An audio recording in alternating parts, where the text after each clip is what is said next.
प्यारे बच्चों, आज हम लोग पढ़ने जा रहे हैं आपका चैप्टर नंबर 4 द्विघात समीकरण या क्वाड्रेटिक इक्वेशन। इसको क्या कहते हैं? इंग्लिश में बोलते हैं क्वाड्रेटिक इक्वेशन। तो द्विघात समीकरण से पहले हमने जो पिछला चैप्टर पढ़ा था बहुपद या पॉलिनोमियल का, जिसमें हमने द्विघात बहुपद के बारे में डिटेल में पढ़ रखा है। द्विघात बहुपद हमने बताया था कि क्या होता है, उसका स्टैंडर्ड फॉर्म। द्विघात बहुपद होता है ax square plus bx plus c, जहाँ a 0 नहीं है। ये आपको अच्छे तरह से पता है द्विघात बहुपद के बारे में। तो यदि बहुपद को अच्छे से हमने समझा हुआ है तो द्विघात समीकरण बहुत ही आसान लगेगी आपको, फिर कोई दिक्कत नहीं आएगी समझने में, बहुत अच्छे से समझ में आएगा। और मैं पूरा प्रयास करूंगा कि आपको बहुत अच्छे से समझ में आ जाए। देखिए, द्विघात बहुपद जिसे हम px की फॉर्म में लिखते थे, px equals to ax square plus bx plus c where a is not equals to 0, जहां पर a 0 नहीं है, क्योंकि ये 0 हो जाएगा तो वो द्विघात ही नहीं रह जाएगा, ये पता है हमें। तो इसी में ही अच्छा, हमने पिछले चैप्टर्स में ये भी पढ़ा है कि समीकरण और व्यंजक, इनमें क्या अंतर होता है। तो समीकरण, किसी भी व्यंजक में क्या होता है, चर और अचर।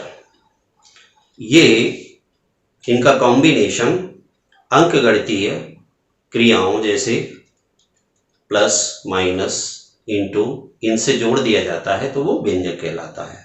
और यदि उसको इक्वल टू साइन से और जोड़ दें, इक्वल्स टू 0 लिख दें या इक्वल्स टू कोई दूसरा व्यंजक लिख दें, तो वो क्या बन जाता है, समीकरण बन जाता है।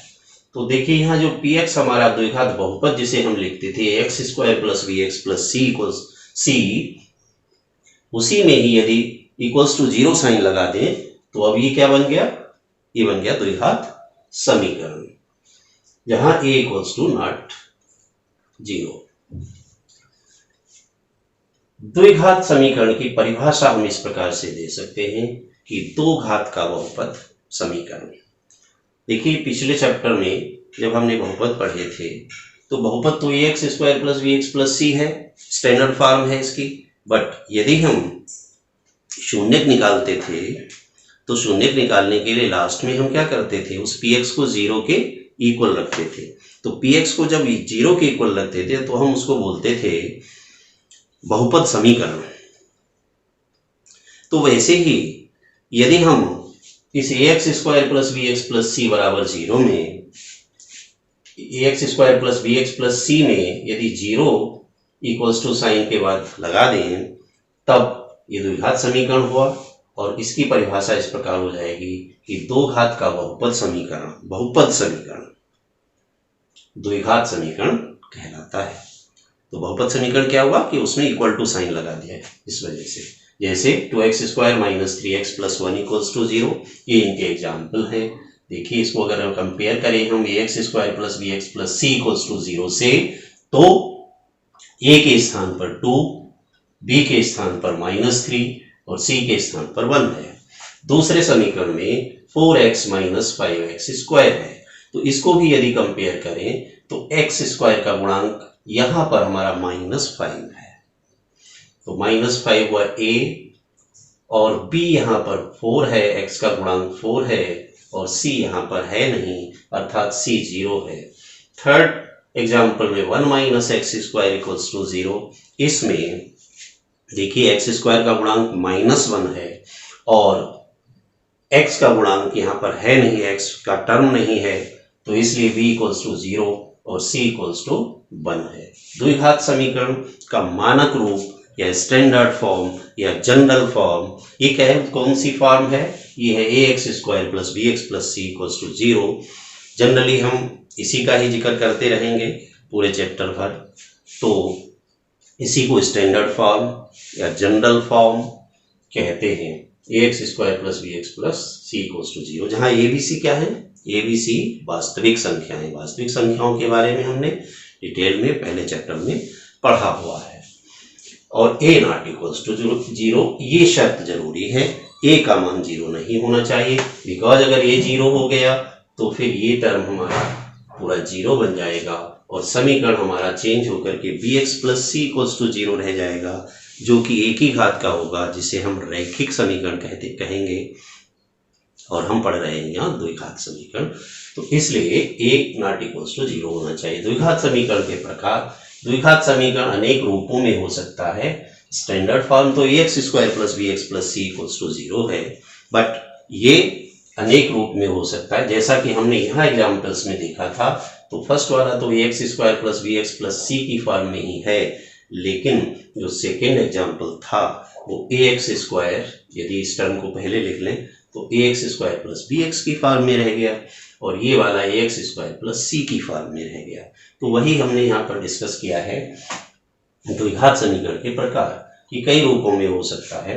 जैसे फर्स्ट पार्ट में हमने दिखाया v इक्वल्स टू 0 हो, यदि b equals to 0, c not equals to 0, तो समीकरण का रूप क्या होगा? b 0 होने का मतलब एक पद, बीच वाला पद इसमें नहीं रहेगा, bx वाला, और समीकरण हमारा बन जाएगा ax square plus C equals to 0। अच्छा, इस फॉर्म में यदि समीकरण होता है ax square plus C equals to 0, तब हम इसको शुद्ध द्विघात समीकरण कहते हैं। और सेकेंड में b not equals to 0 but c equals to 0, तब ये ax स्क्वायर प्लस bx रह जाएगा, और समझिए ये वाली फॉर्म हो जाएगी, और b भी 0, c भी 0 हो तो ax स्क्वायर इक्वल्स टू 0 रह जाएगा केवल, और a, b और c तीनों में से कोई भी 0 नहीं होगा, तो हमारा रूप ये आएगा ax square plus bx plus c, और इसको हम मिश्र द्विघात समीकरण या मिक्स्ड क्वाड्रेटिक इक्वेशन बोलते हैं। द्विघात समीकरण के मूल या शून्यक, या इनको पोल भी कभी कभी बोलते हैं, अधिकांश बुक्स में पोल नहीं लिखा हुआ है, बट स्टैंडर्ड बुक्स में कहीं पोल भी लिखने के लिए बोला जाता है, पर हम उसको नहीं चलिए डिस्कस करते हैं।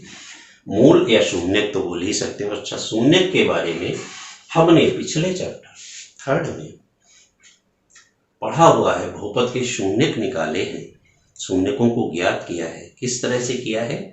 जो भी हमारा पॉलिनोमियल या बहुपद था उसके क्या किए थे? हमने गुणनखंड किए थे, और गुणनखंड करने के बाद उसको 0 के इक्वल रखा था, अर्थात वो पॉलिनोमियल समीकरण बना दी थी, और उसके आधार पर फैक्टराइजेशन करके और x की वैल्यूज को फाइंड आउट किया था, वही उसके शून्य कहलाते थे। बिल्कुल सेम है, उसी टाइप से ही है। द्विघात समीकरण के मूल या शून्य क्या है? तो x के बेमान, यदि वो हमारा चर x में द्विघात समीकरण है, चर कोई भी हो सकता है, y में हो सकता है, t में, u में, किसी भी, तो यदि वो x में है द्विघात समीकरण और x की कोई वैल्यू है अल्फा, ये अल्फा का सिंबल है, यदि x इक्वल्स टू अल्फा इस समीकरण का मूल या रूट कहते हैं इंग्लिश में, शून्य या 0, तभी कहलाएगा यदि x के स्थान पर अल्फा रखने पर वह समीकरण संतुष्ट हो जाए, अर्थात x के स्थान पर अल्फा रखने पर बराबर में 0 आए, a alpha square plus b alpha plus c equals to 0 हो, तभी हम उसको मूल या उसका शून्यक कहेंगे। अब द्विघात समीकरण, तो ये बात क्लियर है। द्विघात समीकरण जैसा उसका नाम है द्विघात, तो इसकी अधिकतम घात कितनी होगी? 2, अर्थात इसकी जो डिग्री होगी, यदि हम सिर्फ लेफ्ट हैंड साइड को लें तो वो क्या बन जाएगा? एक बहुपद, और जिसकी घात या डिग्री क्या होगी? 2, मैक्सिमम 2 ही हो सकती है। और हमने पढ़ा है पिछले चैप्टर में कि जितनी घात का बहुपद होता है, जितनी घात का बहुपद होता है उसके अधिकतम, अटमोस्ट मतलब मैक्सिमम, उतने ही जीरोज या शून्यक हो सकते हैं। बिल्कुल वही बात यहाँ भी लागू होती है कि द्विघात समीकरण के अधिकतम हल या मूल कितने हो सकते हैं? 2 हो सकते हैं। अधिकतम की बात हो रही है, अधिकतम 2 होंगे, मिनिमम वो 1 भी हो सकता है, इन दैट केस यदि वे दोनों शून्यक या दोनों रूट्स सेम आ जाए तो हम उनको दो बार ना लिखकर एक ही मान संख्या तो वो एक ही आएगी। जैसे यदि कोई द्विघात समीकरण x square plus 2x plus 1 equals to 0 हो,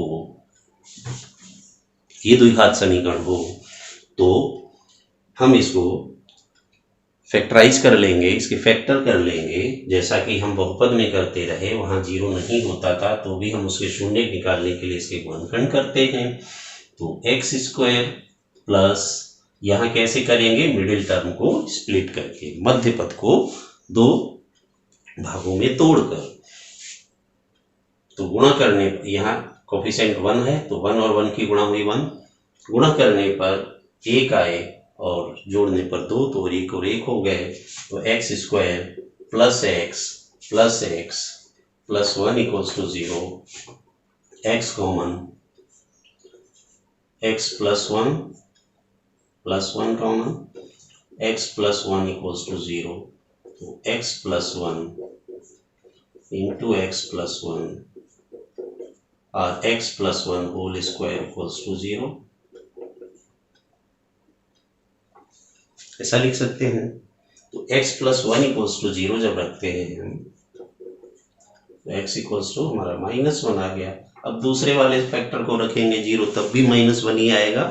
तो ऐसे में अब -1 दो बार लिखने का कोई औचित्य नहीं है, तो ऐसे में हम कहेंगे इसका मूल क्या है, -1 है, एक ही है। हालांकि द्विघात समीकरण है तो दो मूल होंगे, बट वो दोनों सेम है इसलिए इनको एक ही मान लिया जाएगा। तो ये बात मैं कहना चाह रहा था कि अधिकतम दो मूल हो सकते हैं पर मिनिमम एक भी हो सकता है मूल।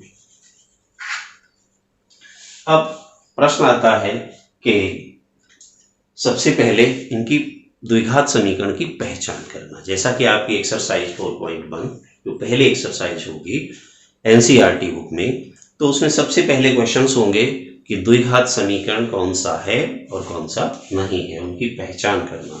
तो द्विघात समीकरण को कैसे पहचानेंगे, तो पहचानने के लिए क्या है कि कुछ समीकरण ऐसे हो सकते हैं जो देखने में लगे कि द्विघात हैं लेकिन वास्तव में वो द्विघात नहीं होंगे।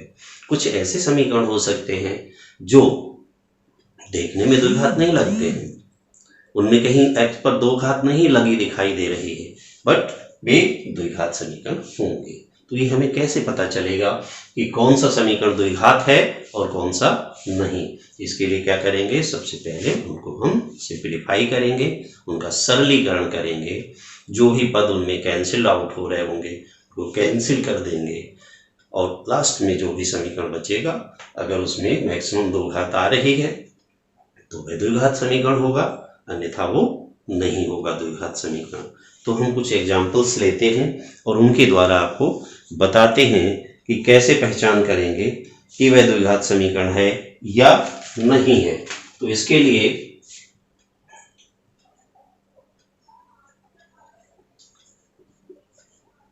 पहचान करना कि कौन सा समीकरण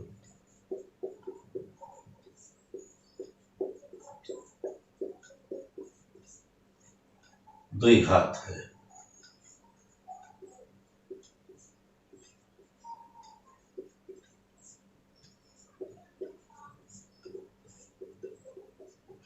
इसके लिए हमने फर्स्ट ले लिया एक समीकरण 2x square minus 5x, second ले लिया x plus 3y(x),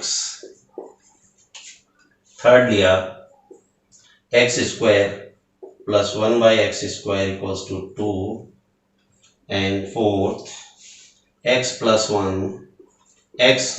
1 whole square equals to x square plus 4x minus 5,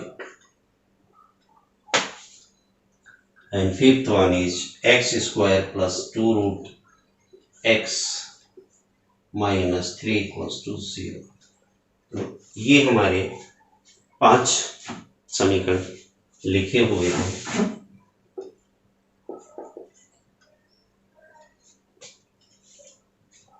इनमें बताना है, पहचान करना है कि कौन से समीकरण द्विघात है और कौन से समीकरण द्विघात नहीं है।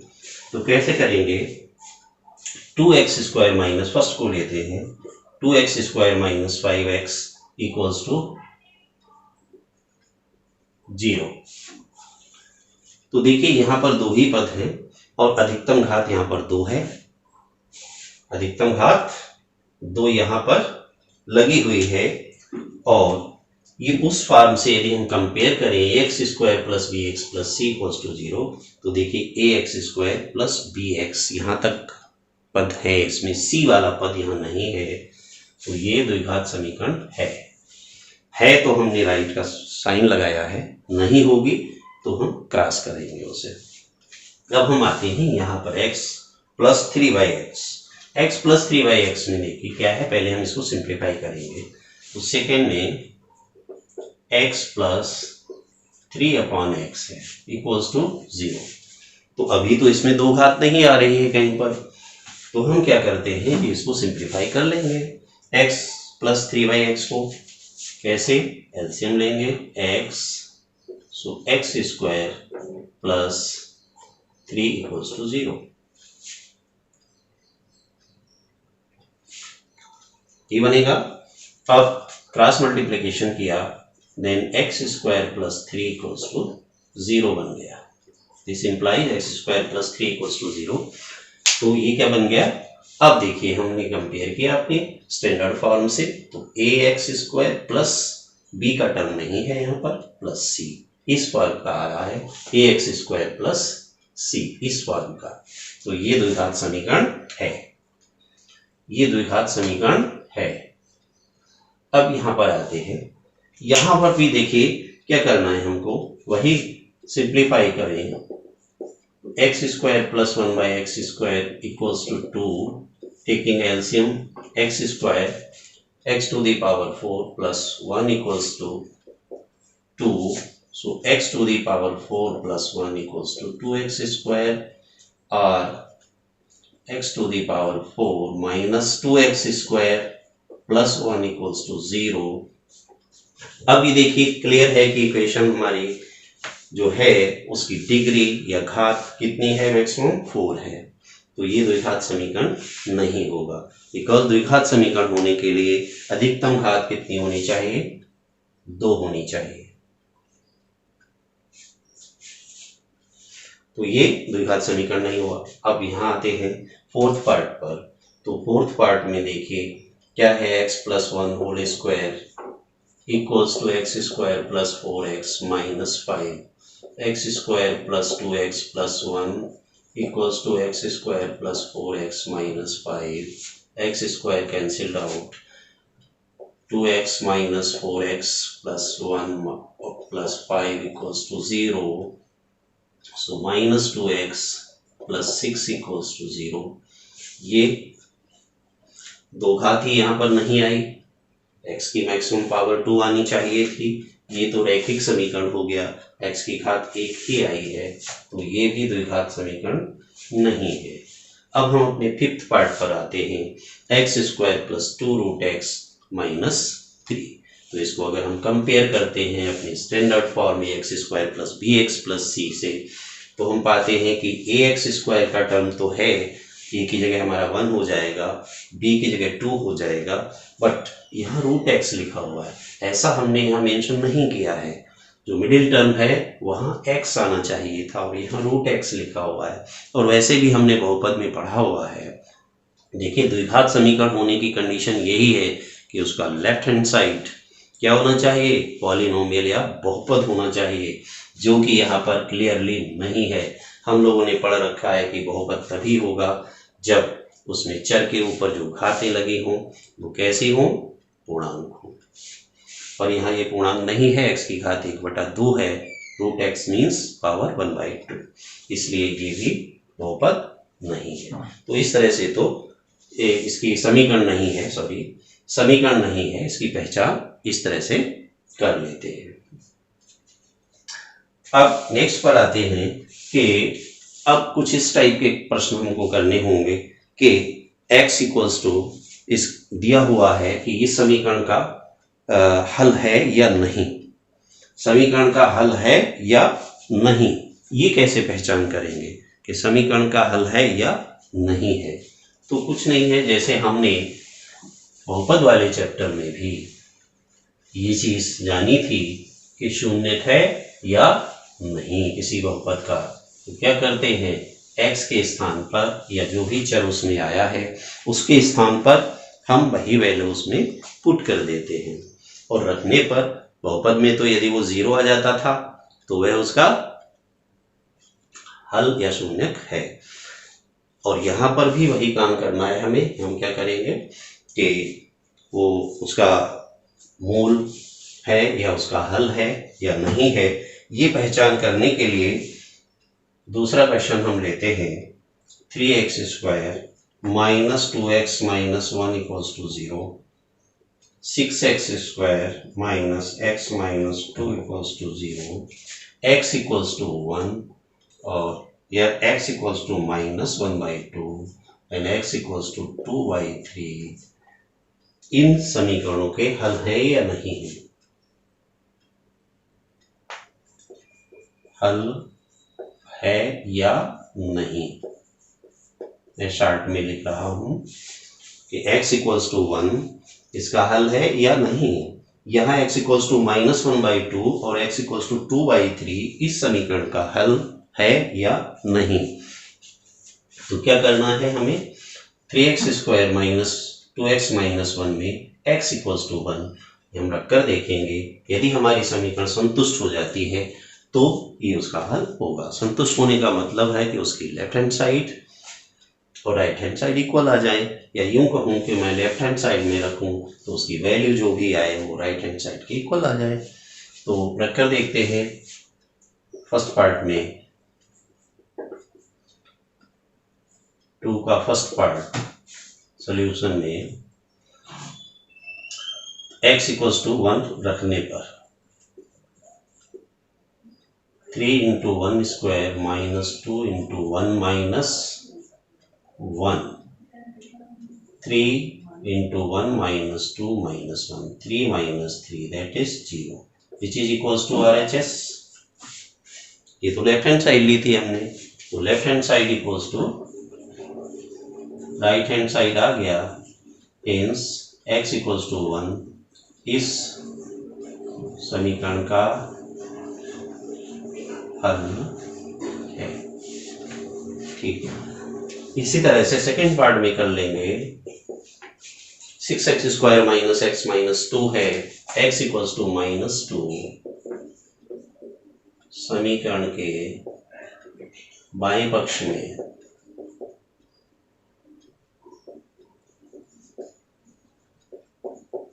रखने पर यहां रखा हमने 6 into minus half whole square minus minus half minus 2, 6 into 1/4 plus 1/2 minus 2, 2 3 LCM ले लीजिए 2 तो 3 plus 1 minus 4, 4 minus 4/2 equals to 0। तो 0 आ गया, राइट हैंड साइड के इक्वल आ गया, इसलिए ये उसका हल है। सिमिलरली हम x इक्वल्स टू 2/3 के लिए भी देख लेंगे। ठीक, इस तरह से हमको ये पहचान कर लेनी है कि कोई x की वैल्यू जो दी हुई है वह उस समीकरण का हल है अथवा नहीं है। यदि वो समीकरण के राइट हैंड के इक्वल आ जाता है उसका मान, तो वह हल होगा, अदरवाइज नहीं होगा।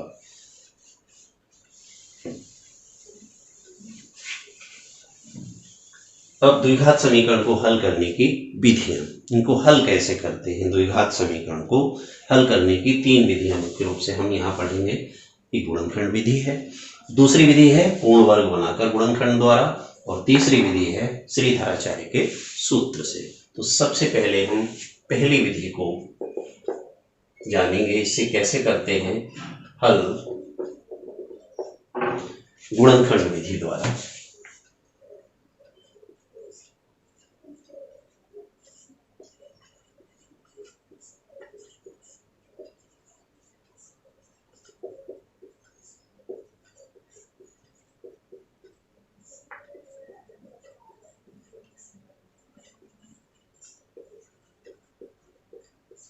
इस विधि से द्विघात समीकरणों को कैसे हल करते हैं।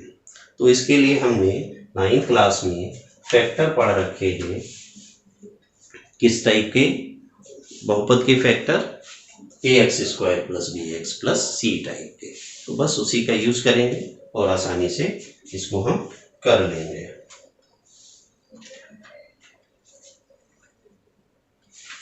उदाहरण लेते हैं एक, x² + 6x + 5 = 0। ये समीकरण है हमारा, द्विघात समीकरण है।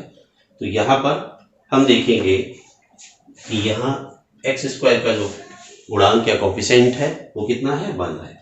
तो 1 और 5 को मल्टीप्लाई करते हैं। अगर यहाँ कोई और होता गुणांक तो हम उसको 5 के साथ मल्टीप्लाई करते। तो 1 और 5 का मल्टीप्लिकेशन कितना आया? 5 ही आया। अर्थात हमें 5 के ऐसे गुणनखंडों के बारे में सोचना है जिनको यदि प्लस करें, ऐड करें दोनों को, तो कितना आ जाए? 6 आ जाए। 5 के ऐसे गुणनखंड सोचिए, तो हम 5 के गुणनखंडों की बात करें तो 5 के गुणनखंड तो सिर्फ एक ही हो सकते हैं, 5 × 1 या 1 × 5। इसके अलावा कोई गुणनखंड हो नहीं सकता है इसका। तो 5 × 1 हो गया या 1 × 5 आप सोच लीजिए। ऐसे गुणनखंड सोचने थे हमें कि इन्हें जोड़ने पर कितना आए? 6। तो देखिए 5 और 1 का योग भी 6 हो रहा है। इसलिए क्या करेंगे हम, जो मिडिल टर्म हमारा है, बीच वाला पद है, इसको स्प्लिट करके, इसको तोड़ करके ये गुणनखंड करने की विधि कहलाती है, जो कि हमने 9th क्लास में अच्छे से खूब पढ़ी हुई है। बहुत सारे क्वेश्चन किए हैं इस पर। तो 5 + 1 इसको लिख दिया, +5 = 0। अब इस ब्रैकेट को ब्रेक किया, 5x + x + 5 = 0। अब क्या करते हैं, इसके ग्रुप बना देते हैं, पेयर बना लेते हैं या समूह बना लेते हैं। तो 4 टर्म्स हो गए। तो एक समूह ये बन गया और एक ये समूह बन गया 2 का। तो इस समूह में x कॉमन हो रहा है, x + 5 प्लस यहाँ 1 हो रहा है, x + 5 = 0। इस स्प्लिटिंग वाले मेथड में ये कंपलसरी है कि दोनों ब्रैकेट्स में कॉमन लेने के बाद सेम क्वांटिटी आनी चाहिए। जब नहीं आती है तो इसका मतलब हम कहीं गलती कर रहे हैं। तो x + 5, x + 1 ये फैक्टर बने। अब चूंकि हम जानते हैं कि दो ये जो क्वांटिटीज है इनका मल्टीप्लिकेशन कितना हो रहा है? 0। तो दो राशियों का गुणनफल तभी 0 होता है जब उनमें से कोई एक राशि 0 होगी, तभी हो सकता है। या तो दोनों ही 0 होंगे या उनमें से कोई एक 0 होगी। तो हम यहाँ कंडीशन लगा देते हैं कि यदि x + 5 = 0 then x = -5 and x + 1 = 0 then x = -। तो x की दो वैल्यूज हमारी आई, x = -5 and x = -1। तो अतः समीकरण का हल x = -5 और x = -1 है। इस तरह से इसको लिखेंगे। तो x = -5 यहाँ रखेंगे तो ये समीकरण हमारी संतुष्ट हो जाएगी और -1 रखने पर भी संतुष्ट हो जाएगी। अथवा इसको ये भी लिख सकते हैं, अथवा समीकरण के मूल। अभी हम मूल आगे मूलों की बात करेंगे तो मूल भी इन्हें लिख सकते हैं। समीकरण के जो हल आते हैं उन्हीं को ये मूल या उनके शून्य या जीरोस कहते हैं। तो मूल क्या क्या हुए? एक -5 हुआ और एक -1। ये दो मूल आए, मैक्सिमम 2 ही आ सकते हैं। तो 2 मूल हमको प्राप्त हो गए। तो इस तरह से हम इसको फैक्टराइजेशन मेथड से या गुणनखंड विधि से हल करते हैं। नेक्स्ट में वीडियो में हम लोग अभी इस पर और भी डिफरेंट टाइप के क्वेश्चंस को करेंगे। आज के लिए बच्चों इतना ही। जो हमने पढ़ाया है इसको आप लोग अच्छे से सुने हैं तो बहुत सारा आपको याद होगी बातें, पर कुछ कमी रह गई है तो इस वीडियो को पॉज करके दोबारा देख सकते हैं, बार बार देख सकते हैं और इसको अच्छे से समझ सकते हैं। Thank you. आज के लिए इतना ही। नेक्स्ट वीडियो में फिर मिलेंगे। धन्यवाद।